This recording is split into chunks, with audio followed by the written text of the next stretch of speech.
araw mga kabalayan. Kumusta na po kayong lahat? Naway nasa mabuti kayong kalagayan. Ang nilalaman po ng video natin ngayon ay ang pagtatanim namin ng palay ngayong taong 2022. Ngayong taon hindi na namin kinailangang magpatubig dahil sapat na ang tubig ulan para matubigan ang aming lupang sakahan. Kasama ko ang aking pamangkin sa pangunguliglig o pagsusuyod sa aming lupang sakahan. At kasama namin sa pagtatanim ang isa naming kapitbahay. Habang sila tatay at nanay ay sila namang kasama sa pagbubunot ng mga punla. Ang sakong ito ay naglalaman ng organic fertilizer na galing sa Department of Agriculture. Ito ay aking isinaboy sa lupang sakahan pagkatapos suyurin o bago ito taniman.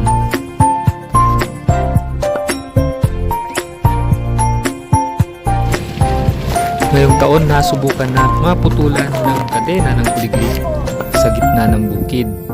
Sinubukan namin itong ipaayos sa mekaniko, ngunit may kahirapan itong maayos kaya napagpasyahan na lang namin na dalhin ito sa bahay para doon na lang ayusin. Nirescue kami ng mga kapwa naming magsasaka at gamit ang isang traktora, doon namin ikinabit yung trailer ng kuliglig para naman maisakay namin yung mismong manibela, makina, suyod at yung spike o yung kulong na pamputik nitong kuliglig.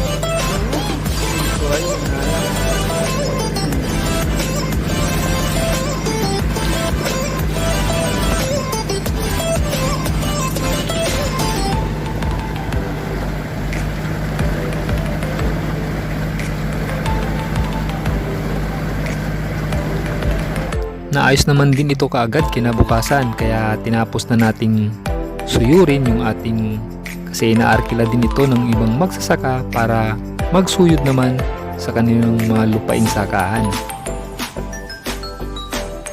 Kaya kasama ko si nanay at tatay ay tinapos na naming taniman itong aming lupang sinasaka. Kinakailangan na kasing manguliglig o magsuyod ng aking pamangkin. Doon sa sakahan, nag-arkila sa amin. Nakahanda na kasi yung kanilang pananim.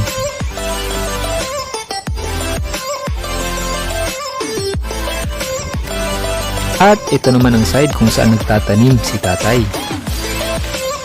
Mapapansin ninyo na parang linya o guhit ang pagkakatanim niya sa palay.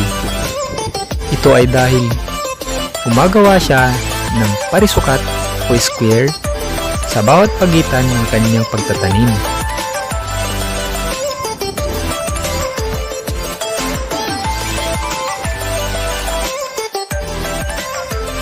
At oras na naman ng uwian kaya i-drive na natin itong tri-bike ni tatay.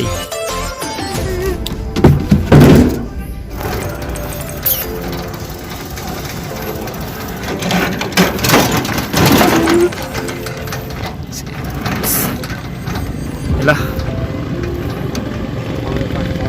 Ha?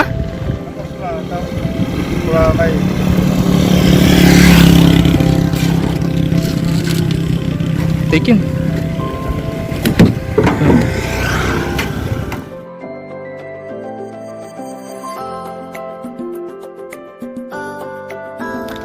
Kapansin-pansin ang malawak na tubig na ito. Bagamat ito'y tapos ng mataniman sa pamamagitan ng direct planting o sabog at ang kabila naman nito ay indirect planting kagaya nung pagtatanim natin. Ito ay nalubog sa baha na siyang dahilan kung bakit nabulok o kaya kinain ng kuhol ang palay. Wow, sarap maging bata. Sulitin nyo at enjoyin yung inyong bakasyon kasi nalalapit na naman ang inyong pasukan. At sa darating nga na pasukan ay magkakaroon na ng face-to-face classes. As announced ng ating presidente ay hopefully by the end of this year ay magkakaroon na ng full face-to-face classes sa ating mga paaralan.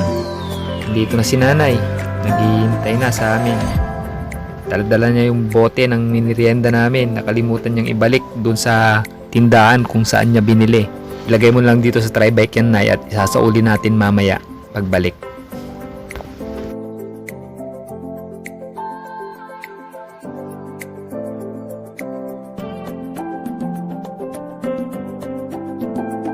At malapit na nga tayong matapos sa ating pagtatanim. Ayon sila nanay at tatay, tinataniman nila yung parte na dinaanan ng kuliglig. Gumagamit sila ng panusok sa lupa. Pinabayo nila ito para butasan at saka ito lalagyan ng punla ng palay. Dito naman sa kabila ay nangunguliglig na sila para preparasyon sa kanilang pagtatanim. Isang atrasan na lang to at matatapos ko na rin itong bahagi na ito. At saka ako pupuntahan sila tatay at nanay para tulungan naman sila doon.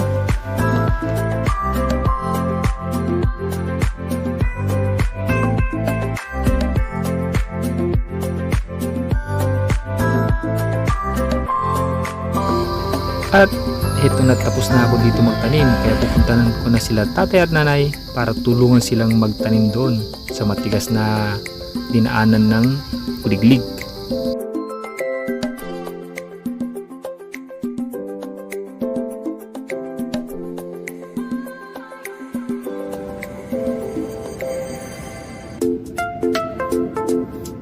Baboy tatay.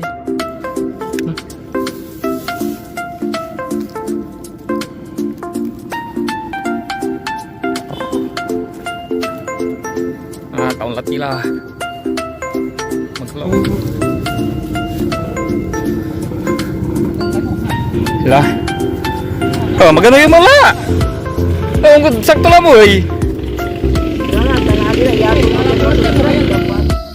Mapapansin ninyo may hawak-hawak na tungkod si tatay. Pambayo niya para gumawa ng mga butas kasi sobrang tigas nga niyan. Kaya yan yung mga ginagawa niyang butas, oh. Yan. Siya yung gumagawa niyan. Tapos si nanay naman ang naglalagay ng punla. Yan, tutulungan natin si nanay. Medyo marami-rami yung kanilang butas.